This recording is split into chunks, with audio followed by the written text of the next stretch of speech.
은혜가 풍성하신 하나님께서 우리를 예배자로 불러주시니 감사드립니다. 주님을 예배하며 주를 영화롭게 하며 주님이 주신 한식의 복을 마음껏 누리는 복된 하루가 되게 하여 주옵소서.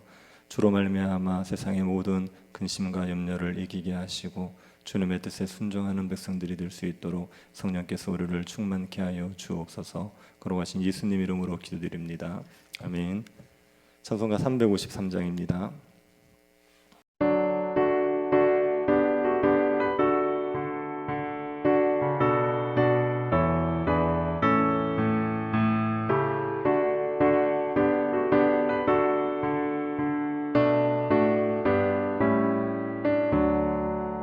십자가 분명되어서 예수를 따를 때 무서워하는 마음으로 주 모른 채 할까.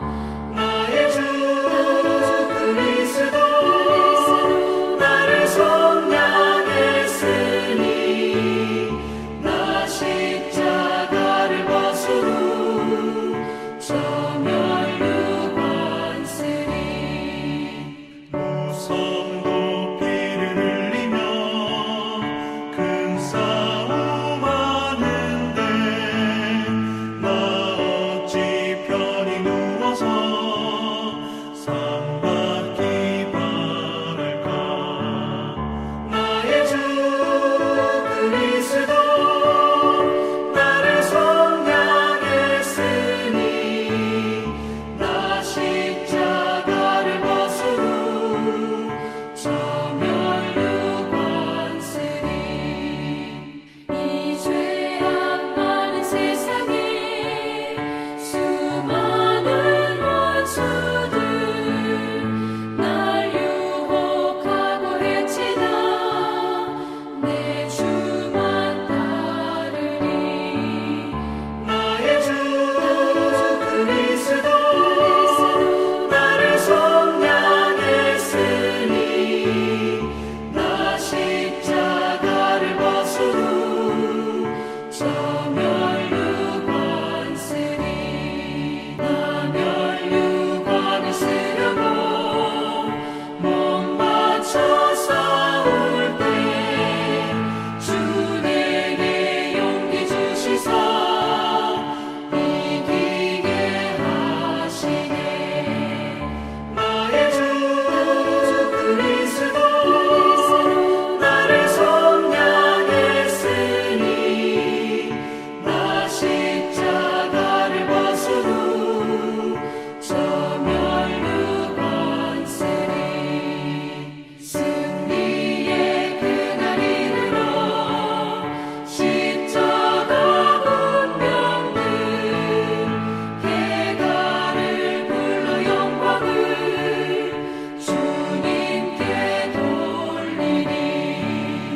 나의 주 그리스도 나를 속량했으니 나 십자가를 벗으로 저 멸류관세리. 역대상 20장 말씀입니다.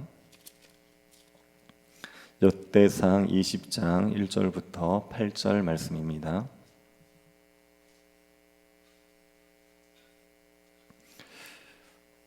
역대상 20장 1절부터 8절 말씀 찾으셔서 한 절씩 교도하겠습니다. 찾으셨으면 교도하겠습니다. 해가 바뀌어 왕들이 출전할 때가 되매 요압이 그 군대를 거느리고 나가서 암몬 자손의 땅을 격파하고 들어가 랍바를 에워싸고 다윗은 예루살렘에 그대로 있더니 요압이 랍바를 쳐서 함락시키며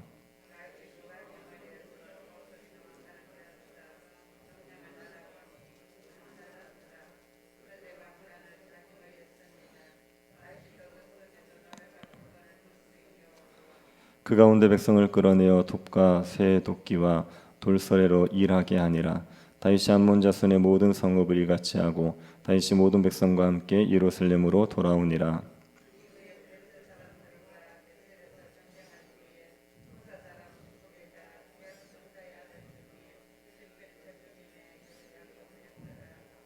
다시 블레셋 사람들과 전쟁할 때 야일의 아들 엘하난이 가드 사람 골리앗의 아우 라흐미를 죽였는데 이 사람의 창자루는 배틀채 같았더라.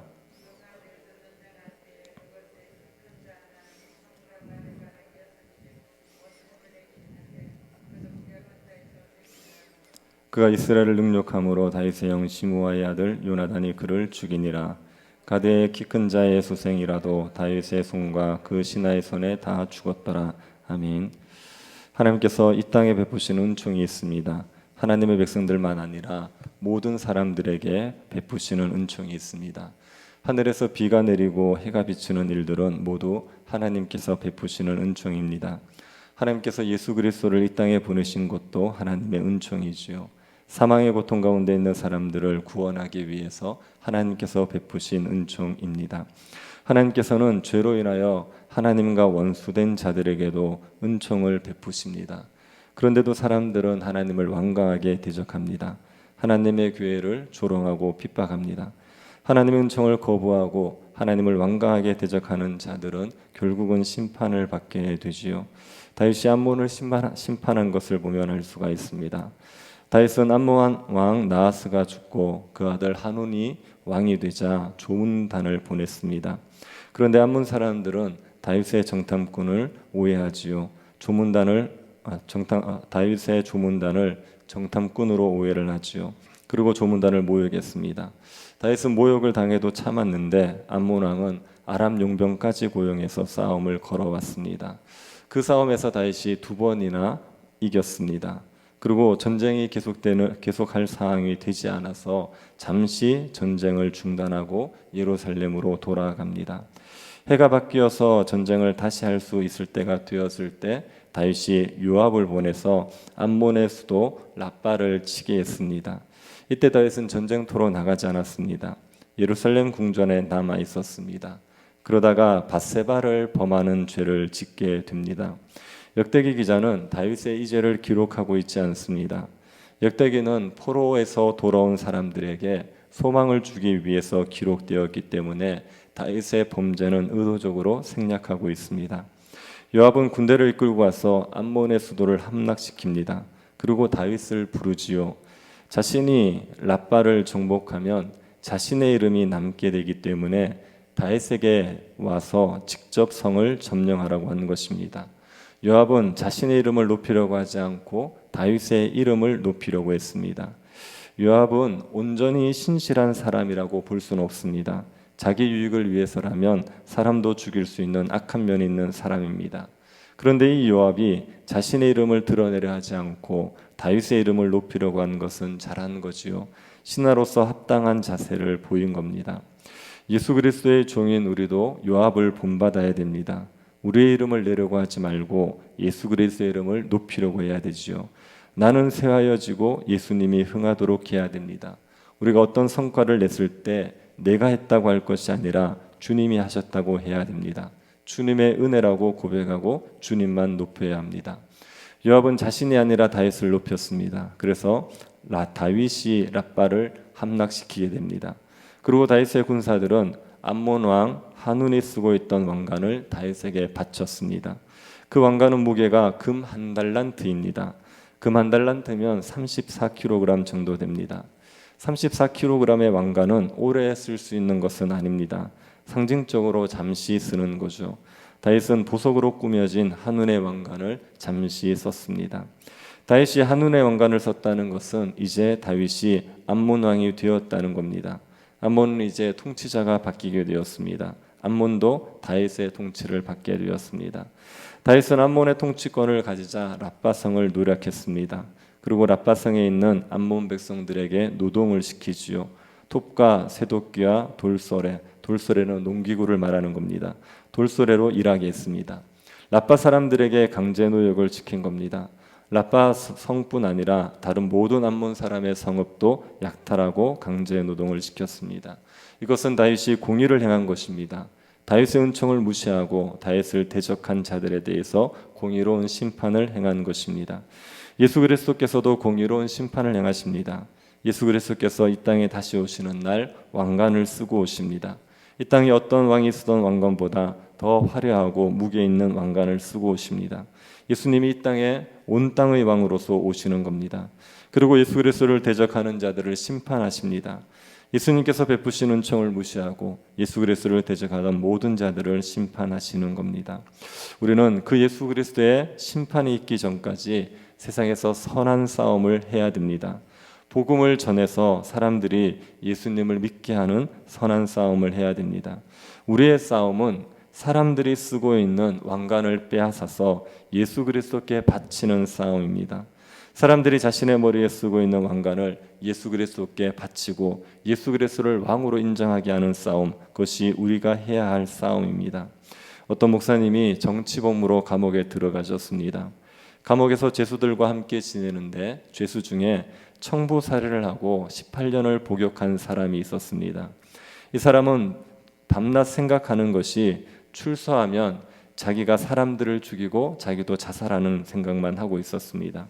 목사님이 이 사람이 불쌍해서 이 사람에게 복음을 전할 생각을 합니다.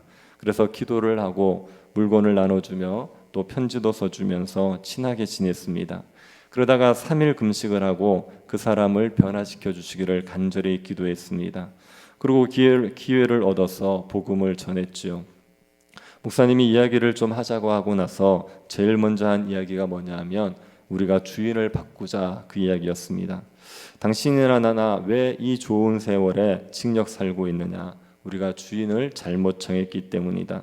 내가 주인이 되어서 사니까 우리가 이렇게 징역 살고 있는 것 아니냐? 주인을 바꾸자. 예수님을 주인으로 삼아서 우리가 살아가자. 그러면 우리가 새 사람 된다. 새 출발할 수 있다. 이렇게 이야기했습니다. 예수님을 주인으로 삼아서 새 출발을 하자는 이야기를 듣고 죄수가 마음을 바꿉니다. 마음을 엽니다. 그래서 자신도 예수를 믿을 수 있느냐고 묻습니다. 목사님이 예수님을 믿을 수 있다고 하자 그 죄수가 자신도 예수님을 믿게 해달라고 부탁을 하고 그리고 예수님을 믿고 사람이 변했다는 이야기를 들었습니다. 우리가 이런 싸움을 해야 됩니다. 주인을 바꿔주는 싸움을 해야 됩니다. 사람들이 섬기고 있던 주인을 버리고 예수 그리스도를 주인 삼게 하는 싸움이 우리의 싸움의 목적입니다. 우리의 가족이 주인을 바꾸고 우리의 이웃이 주인을 바꾸고 우리의 동포가 주인을 바꾸게 하는 것, 그것이 우리의 싸움입니다. 지금 주인을 바꾸지 않으면 주인이 오시는 날 심판을 받게 됩니다. 모든 것들을 다 빼앗기고 영원히 불못에서 고통을 겪게 됩니다. 주인이 아직 오지 않은 이때가 주인을 바꿀 수 있는 기회입니다. 우리가 세상에서 모욕을 당하더라도 세상으로부터 핍박을 당하더라도 우리는 사람들이 자신의 삶의 주인을 바꿀 수 있도록 복음을 전해줘야 됩니다. 이 일이 어렵고 힘든 일입니다. 하지만 우리가 승리할 수 있다고 믿어야 됩니다. 하나님이 함께 하셔서 승리하실 수 있다는 것을 믿어야지요. 다윗은 암몬과의 전쟁에서 승리한 후에 블레셋과 전쟁을 합니다. 블레셋과의 전쟁에서 다윗은 거인 장수들과 싸워서 이기게 됩니다. 4절을 한번 보십시오. 이후에 블레셋 사람들과 게셀에서 전쟁할 때에 후사 사람 십부게가 키가 큰 자의 아들 중에 십배를 쳐 죽이매 그들이 항복하였더라. 후사 사람 십부게가 십배를 죽입니다. 십부게는 다윗의 용사 중에 서열 30위에 들어가는 용사였습니다. 그리고 24,000명의 부하를 이끄는 지휘관이었습니다. 이 십부게가 십배라는 거인족을 죽였습니다. 그리고 전쟁에서 승리를 이끌었죠. 5절을 또 보시기 바랍니다. 다시 블레셋 사람들과 전쟁할 때에 야일의 아들 엘하난이 가드 사람 골리앗의 아우 라흐미를 죽였는데 이 사람의 창자루는 배틀채 같았더라. 엘하난도 다윗의 용사 중에 한 사람입니다. 엘하난이 죽인 라흐미는 골리앗의 아우입니다. 다윗이 골리앗을 죽였는데 엘하난은 그의 아우 라흐미를 죽였습니다. 라흐미의 창자루는 배틀채 같습니다. 배틀채같이 굵은 창자루를 잡을 수 있을 정도로 라흐미는 거인이었습니다. 다윗의 부하 엘하난이 이런 라흐미를 죽이고 전쟁을 승리로 이끌었습니다. 6절도 보시기 바랍니다. 또 가드에서 전쟁할 때 그곳에 키 큰 자 하나는 손과 발에 가락이 6씩 모두 24이 있는데 그도 키가 큰 자의 소생이라. 다윗의 군대가 가드에서 전쟁할 때입니다. 그때 거인 장수 중에 손가락 발가락이 각각 6개 모두 24개의 손가락과 발가락을 가진 자가 있었습니다. 이 자가 이스라엘을 능욕하지요. 7절 상반절을 보십시오. 그가 이스라엘을 능욕함으로 육손이 거인이 골리앗이 이스라엘을 능욕한 것처럼 이 사람도 이스라엘을 능욕했습니다. 이때 다윗의 조카인 요나단이 참지 못하고 그와 싸웁니다. 그리고 그를 죽입니다. 다윗이 골리앗의 모욕을 참을 수 없어서 골리앗을 죽인 것처럼 다윗의 조카도 육손이 거인의 모욕을 참지 못해서 육손이 거인을 죽입니다. 그러고 나서 가드의 거인 장수들은 다윗과 그의 신하의 손에 모두 죽게 되었습니다. 다윗의 용사들에 의해서 거인 장수들이 모두 죽었습니다. 이 거인 장수들은 출애굽 1세대 사람들을 공포에 떨게 했던 장수들입니다. 출애굽 1세대들은 거인 장수들 때문에 가나안 땅에 들어갈 수 없다고 했습니다. 출애굽 1세대들을 공포에 떨게 했던 거인 장수들이 다윗의 용사들의 손에 죽었습니다. 다윗의 용사들이 어떻게 거인 장수들을 이겼습니까? 하나님의 선한 손이 함께 하셨기 때문이죠. 하나님이 다윗에게 언약을 맺으면서 원수들과의 싸움에서 승리하게 해주겠다 약속하셨습니다. 그 약속을 하나님께서 지키고 계시는 겁니다. 하나님의 능력으로 다윗의 군대는 강한 적들과의 싸움에서도 승리할 수 있었습니다. 예수 그리스도의 군사들인 우리들도 얼마든지 승리할 수 있습니다. 우리가 복음을 전할 때 거인 장수를 만날 수 있습니다. 우리의 힘으로 해결할 수 없는 문제들을 만날 수 있습니다. 코로나 같은 문제는 우리의 힘으로 해결할 수 없는 문제지요. 이런 문제들 때문에 복음을 전하는 일을 포기하거나 중단하고 싶을 수 있습니다. 그럴 때 우리가 믿어야 하는 것은 하나님께서 우리에게 승리를 주실 것이라는 확신입니다. 키가 큰 거인도 창자루가 배틀제 같은 거인도 육손이 거인도 이기게 하신 하나님께서 우리가 만나는 문제들도 얼마든지 이겨낼 수 있게 해주실 것을 믿어야 됩니다. 그리고 담대히 복음을 전하면서 살아야 되지요. 우리의 이웃들을 심판에서 구하기 위해서 그들의 주인을 바꿔주는 싸움을 우리가 하면서 살아가야 됩니다. 이 싸움이 어렵고 힘들더라도 우리가 반드시 승리할 수 있습니다. 우리가 복음을 전해야 될 대상을 위해서 기도하시기 바랍니다. 그리고 선을 베푸시기 바랍니다. 거절을 당하고 핍박을 받더라도 포기하지 말고 복음을 전하면 그들이 예수 그리스도 앞에 무릎을 꿇을 날이 반드시 오게 됩니다. 우리와 함께 하셔서 승리하게 하실 예수 그리스도를 믿음으로 담대히 복음을 전하며 살아가는 주의 백성들이 될 수 있기를 간절히 바랍니다. 자비하신 하나님, 우리에게 은혜를 베풀어 주셔서 예수 그리스도를 주인 삼고 그리스도 안에서 복을 누리며 살아가게 하신 것을 감사드립니다. 우리가 섬기는 예수 그리스도가 온 땅의 유일한 구원자인 줄 믿사오니 우리의 이웃들에게 우리의 가족들에게 복음을 전하며 살아가게 하여 주옵소서. 자신을 주인 삼고 살아가는 사람들이 예수 그리스도를 주인 삼고 구원을 얻을 수 있도록 복음을 전하는 싸움을 충성되게 감당하는 주의 백성들 되게 하여 주옵소서. 걸어가신 예수님 이름으로 기도드립니다. 아멘. 하늘에 계신 우리 아버지여, 이름이 거룩히 여김을 받으시오며 나라의 임하옵시며 뜻이 하늘에서 이룬 것 같이 땅에서도 이루어지이다. 오늘날 우리에게 일용할 양식을 주옵시고 우리가 우리에게 죄 지은 자를 사하여 준 것 같이 우리 죄를 사하여 주옵시고 우리를 시험에 들게 하지 마옵시고 다만 악에서 구하옵소서. 되게 나라와 권세와 영광이 아버지께 영원히 있사옵나이다. 아멘. 5월달부터 교회가 복음 전도를 합니다. 우리 가운데 은혜 주셔서 전도의 사명들을 잘 감당할 수 있게 해달라고 기도해 주시고 오늘 예배를 위해서 기도해 주시고 또 코로나로 고통받고 있는 성도들 위해서 기도해 주시고 개인적으로 기도하시기 바랍니다.